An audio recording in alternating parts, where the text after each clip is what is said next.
Sebuah cerita inspiratif dari seseorang yang bernama Sinta, yang semoga juga kiriman cerita ini mampu menggugah dan memberikan pelajaran yang berarti buat kita bersama. Jadi teman, langsung saja kita akan mulai untuk membacakan kisah inspiratif dari female.com ini. Panggil saja aku Sinta. Usiaku sekarang 25 tahun. Bekerja di sebuah perusahaan sebagai sekretaris dengan mobilitas yang sangat tinggi. Di waktu luang aku menyalurkan hobi yang juga menambah penghasilan. Menjadi model. Sebenarnya pekerjaan sampingan ini adalah cita-cita dan impianku sejak kecil. Tapi aku memutuskan untuk menjadikannya sebagai sampingan saja, karena aku tahu benar bahwa ada yang jauh lebih penting dari itu. Kembali ke 7 tahun yang lalu, di mana aku masih duduk di bangku sekolah dan tidak punya banyak teman. Satu-satunya teman yang kumiliki bernama Yuni.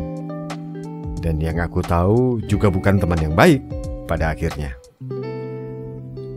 Tinggi badanku 160 cm, cukup ideal untuk ukuran wanita.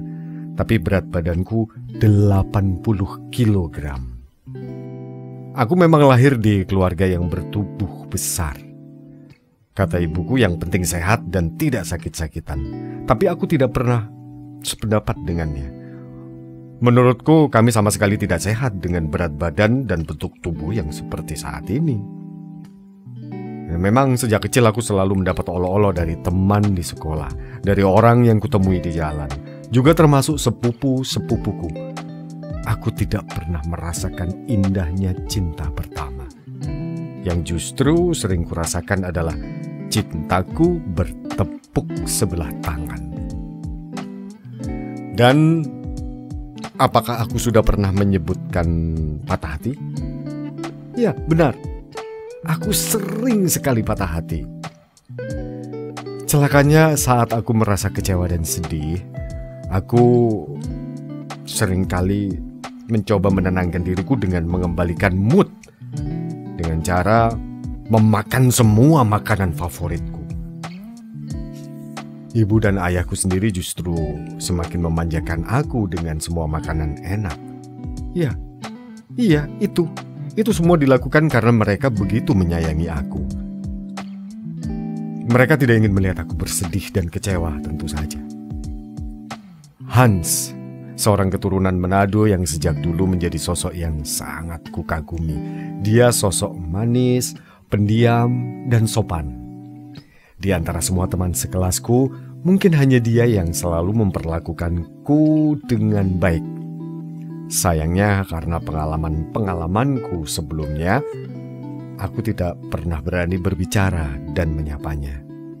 Kalau ketemu, aku hanya menunduk, dan mungkin hal yang paling berani kulakukan di depannya adalah tersenyum. Berbeda dengan pria-pria yang lain yang pernah menyakitiku, sebagian besar terutama, yang sering mengirim pesan jahat lewat secari kertas. Hans selalu terlihat lebih sempurna di mataku. Pelajaran olahraga adalah yang paling ku benci. Dengan tubuh double XL ini, aku memang sangat sulit bergerak. Sekali aku bergerak, serasa sekitarnya juga ikut berguncang. Dan ya mulai deh, teman-teman pria sekelasku langsung mentertawakan aku. Dan suatu kali aku merasa tubuhku kurang nyaman, tapi kupaksakan diriku berangkat ke sekolah juga. Dan tepat di pelajaran olahraga, tubuhku limbung. Masih terdengar sayup-sayup suara teman-teman wanita sekelasku yang berteriak-teriak. Terbangun dari pingsan, ternyata aku sudah berada di rumah sakit dengan oksigen di hidung dan infus di tangan. Hah? Kenapa ya aku? Untungnya aku tidak harus menginap. Malam harinya aku diperbolehkan pulang dan melakukan rawat jalan. Yang ku dengar dari ibu, ada banyak lemak yang membungkus jantungku, membuat terkadang-kadang rasanya nyeri. Seharusnya bukan membungkus jantungku. Hal yang mengherankan dengan tubuh sepertiku ini yang membuat aku terkejut sebenarnya beratku memang sudah mencapai nyaris 100 kg. Oh tidak, Sinta. Mau jadi apa kamu? Dokter juga mengatakan yang wajib kulakukan adalah diet dan berolahraga. Aku harus benar-benar memperhatikan setiap menu makananku, mengisi aktivitas dengan olahraga rutin dan benar, sehingga berat badanku bisa berangsur turun. Hanya itulah satu-satunya jalan, karena sebenarnya masalah utama kesehatanku adalah terlalu banyak kandungan lemak di tubuhku. Kematian, itulah ancaman jika aku tidak segera menurunkan berat badanku. Sesuatu yang jauh lebih menyakitkan ketimbang sendirian, patah hati, dan tidak punya teman. Aku sempat menceritakan kondisiku pada Yuni, dan jawabannya di luar dugaanku.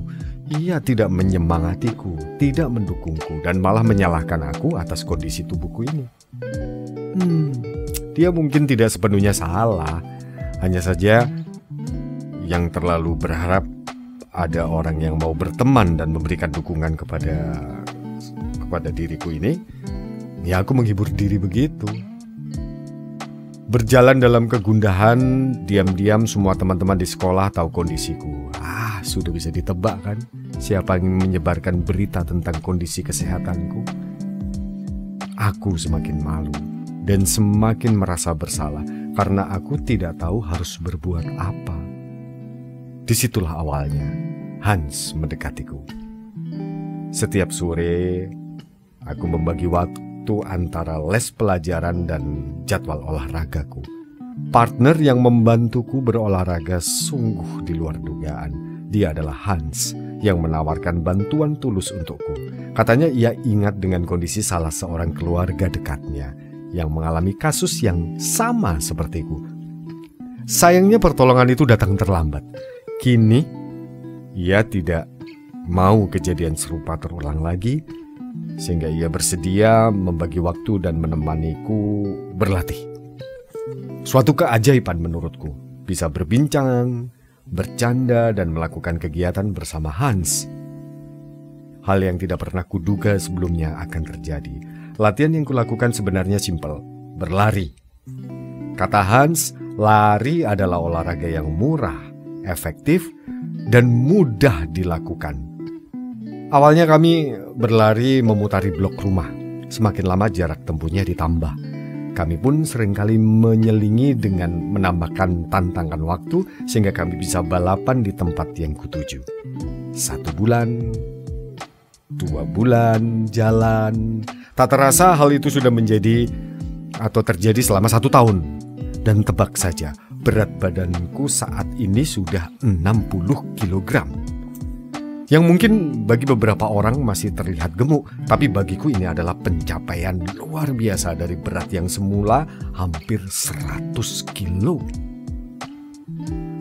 Lulus dari SMA, aku pun masih melanjutkan kebiasaanku. Masih ditemani Hans dan melakukan dalam jadwal yang rutin. Targetnya kini meraih berat badan idealku, agar aku bisa masuk kelas model seperti yang aku idamkan. Hans kini menjadi kekasihku. Mengubah statusnya dari seseorang yang kukagumi menjadi kekasih. Bukan karena berat badanku yang sudah turun loh ya. Jadi jauh sebelum jarum di timbangan menunjukkan ke angka 60, Hans sudah terlebih dulu menembakku, memintaku menjadi kekasihnya dan menyatakan perasaannya padaku. Menurutnya aku cantik dan aku memiliki kepribadian yang menyenangkan, tulus, tidak seperti wanita-wanita lain di kelasku. Dan hingga saat ini aku berhasil menyelamatkan hidupku, meraih cintaku, dan juga berat badan idealku. Banyak hal yang penting yang kupelajari dan selalu kuingat adalah aku tidak pernah menyesali berat badanku. Justru di sana aku bertumbuh dan belajar banyak hal baru.